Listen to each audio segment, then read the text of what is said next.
Assalamualaikum warahmatullahi wabarakatuh. Hai, apa kabar? Semoga sehat dan juga happy selalu.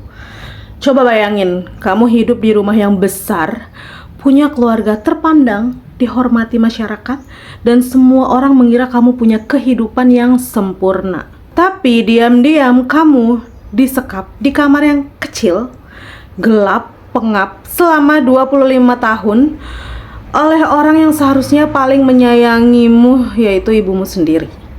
Kedengarannya kayak cerita horor ya, tapi ini bukan fiksi, ini kisah nyata.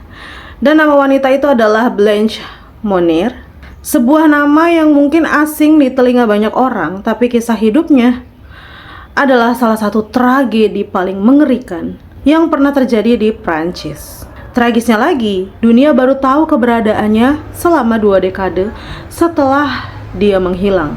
Siap untuk dengar kisahnya? Tapi hati-hati ya, karena kisah ini bisa bikin kamu merinding bukan karena hantu, tapi karena kenyataan. Sebelum lanjut, aku mau ngingetin, kisah ini tentu aja bukan dari karangan aku. Informasinya ada di media dan kalian kalau mau baca langsung silahkan.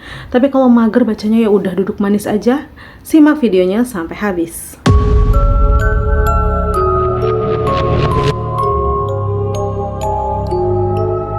Bernama lengkap Blanche Monnier yang lahir pada tanggal 1 Maret 1849 di kota kecil bernama Poitiers, Prancis. Ia berasal dari keluarga bangsawan kelas atas yang dihormati banget ya.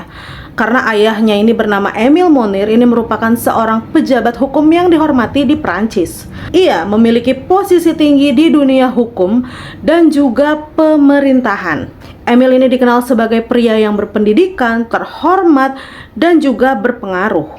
Sementara ibunya bernama Louise Monnier atau Madame Monnier. Karena statusnya adalah istri bangsawan yang kaya, Louise tentu aja sangat menjaga reputasi dan status sosial keluarganya. Ia ini memiliki sifat yang keras, otoriter, dan sangat konservatif, terutama soal kehormatan keluarga. Blanche juga memiliki satu orang kakak laki-laki yang bernama Marcel Monnier. Ia dikenal sebagai profesor hukum. Keluarga Monnier ini disegani ya tentu aja. Rumahnya besar, sering juga diundang ke acara-acara penting. Pokoknya seperti keluarga terhormat zaman dulu lah. Blanche juga tumbuh jadi gadis yang cantik banget. Banyak yang bilang dia adalah salah satu gadis tercantik di Poitiers kala itu. Karena selain cantik, dia juga pintar, sopan, dan punya kepribadian yang manis. Kayak gampang banget disukai, jadi ya banyak laki-laki yang naksir gitu sama si Blanche. Tapi ya, namanya juga hidup. Nggak semua itu bisa berjalan semulus itu.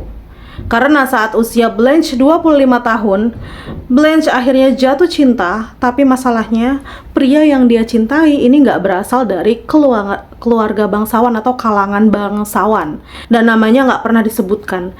Tapi yang jelas, pria tersebut merupakan pengacara biasa. Bahkan lebih tua juga dari si Blanche ini ya. Dan menurut ibunya, pria tersebut nggak layak untuk menikahi anak perempuan dari keluarga Monnier. Ibunya si Louise ini ya marah besar saat tahu Blanche ini menjalin hubungan dengan pria tersebut. Louise juga bilang kalau Blanche sampai menikah dengan pria itu, nama baik keluarga bakalan hancur. Status sosial mereka bisa runtuh. Jadi dia nyuruh Blanche buat mengakhiri hubungannya dengan laki-laki tersebut.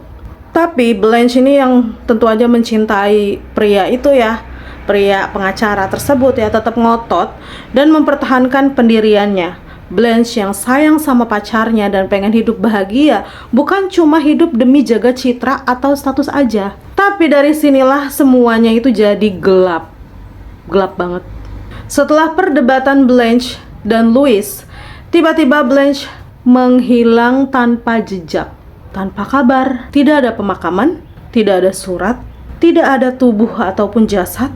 Bahkan orang-orang yang mengenalnya juga mulai bertanya-tanya bahkan ke Madame Louise. Tapi keluarga ini bilang, oh, Blanche pergi jauh karena lagi sakit hati.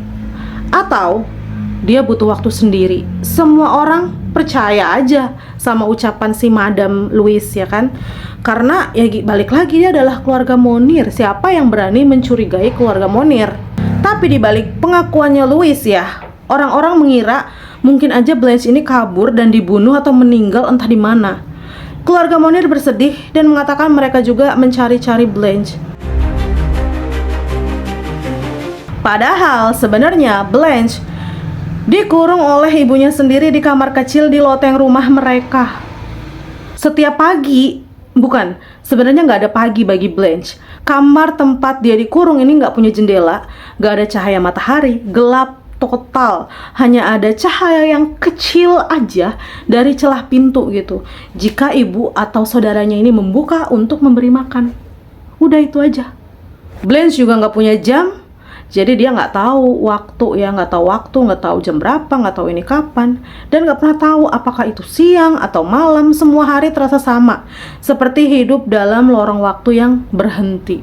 Tempat tidurnya hanyalah kasur jerami yang lusuh di sudut kamar. Nggak ada bantal, nggak ada selimut, nggak ada spray yang bersih. Seluruh ruangan dipenuhi debu, sisa makanan basi, kotoran, dan bau busuk. Selain Blanche, ada lalat yang beterbangan, tikus datang dan pergi. Satu-satunya teman Blanche hanyalah kesepian. Setiap hari, ibunya atau saudaranya melempar makanan seadanya dari celah pintu. Terkadang hanya sepotong roti keras dan juga air. Gak ada percakapan, gak ada senyuman, gak ada sapaan.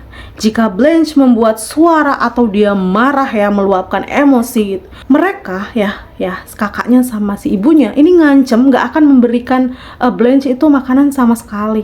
Blanche makan dengan tangan di lantai yang sama tempat dia buang air. Gak ada toilet soalnya, gak ada ember juga. Semua kotoran manusia dibiarkan mengendap di dalam kamar itu sendiri. Dan ini terus dilakukan berhari-hari. Hari kemudian berganti minggu, berganti bulan, dan berganti tahun sampai 25 tahun. Bayangin 25 tahun kayak gitu. Blanche ini gak pernah bicara dengan orang lain. Ia tidak pernah melihat dunia luar. Dia gak tahu berita, gak pernah melihat langit. Dia hidup dalam kegelapan dan kesendirian total hari demi hari. Kebayang gak sih? Sedih banget ya. Iya, sedih. Blanche saja menangis. Kadang dia teriak, tapi nggak ada yang mendengar. Mungkin kalau nggak dengar pun ya udah abaikan aja. Jika ada suara tamu atau pekerja di rumahnya ya, ibunya si Madame Louise ini memutar musik keras atau mengunci semua akses agar orang lain ini nggak curiga. Kehidupan dalam penyekapan begitu lama membuat Blanche kehilangan orientasi waktu, kewarasan, dan semangat hidup. Tubuhnya mulai melemah, pikirannya kabur, dan dia hanya bisa duduk diem sambil menatap kosong. Bayangin aja, 25 tahun coy, gak bicara bebas, gak nyentuh rumput, 25 tahun gak melihat cahaya matahari. Kebayang gak sih? Kita kayak di kamar aja seharian aja suntuk banget ya kan? Atau kalau enggak seminggu lah. Aduh. Saat Blanche dikurung, itu kan tahun 1876 ya. Dunia itu kala itu masih pakai kereta kuda. Dan sampai saat si Blanche ini ditemukan tahun 1901, dunia udah mulai menggunakan mobil. Dunia berubah, tapi Blanche tetap terjebak dalam kamar kecil yang membusuk. Meskipun tubuhnya rusak, mentalnya terkikis, satu hal yang tetap hidup adalah cintanya pada pria yang dulu ingin ia nikahi. Itulah yang membuat dia terus bertahan meski semua kebebasan itu telah dicabut oleh si ibunya, si Madame Louise. Lama-lama tubuhnya Blanche jadi kurus kering, kulitnya pucat banget, rambutnya gimbal gak keurus, matanya rusak karena gak tahan cahaya. Mentalnya juga mulai hancur. Ya bisa kamu bayangin lah betapa kesepiannya dia. Yang lebih nyakitin lagi, orang-orang di rumah tetap hidup normal, ibunya tetap menghadiri pesta, tetap dihormati masyarakat. Semua ini terjadi hanya beberapa meter dari ruang makan. Dari ruang makan mereka, gak lama itu ada, gak jauh itu ada si Blanche yang lagi dikurung. Pada tahun 1901, kejadian mengejutkan pun terjadi. Kejaksaan Prancis menerima surat anonim yang isinya bilang di rumah keluarga Monir ada seorang wanita yang telah dikurung selama bertahun-tahun, nyaris mati, hidup dalam kotoran. Polisi langsung datang dan geledah rumahnya Madame Louise. Begitu mereka buka kamar yang terkunci di loteng, mereka semua syok berat karena di sana mereka melihat seorang wanita telanjang, kurus, duduk di atas jerami yang busuk. kamar penuh lalat dan bau busuk. Itu adalah Blanche Monir, dan dia masih hidup, tapi kondisinya benar-benar mengerikan. Polisi dan wartawan yang datang ke lokasi mual-mual dan juga muntah-muntah. Banyak yang menangis melihat kondisinya Blanche, karena setelah 25 tahun, Blanche akhirnya diselamatkan dari neraka. Setelah Blanche ditemukan, berita ini langsung geger di seluruh Prancis ya.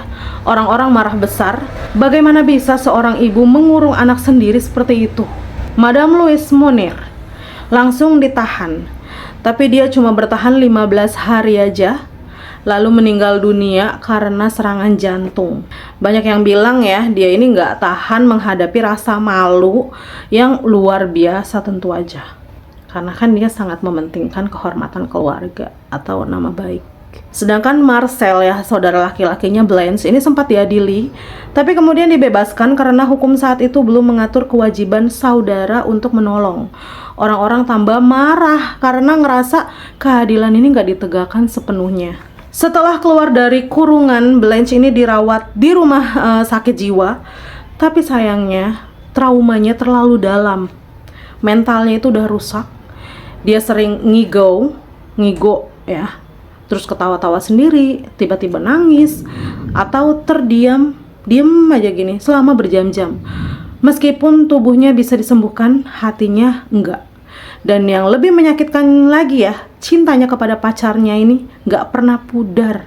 Sayangnya saat Blanche bebas, kekasihnya itu telah meninggal dunia.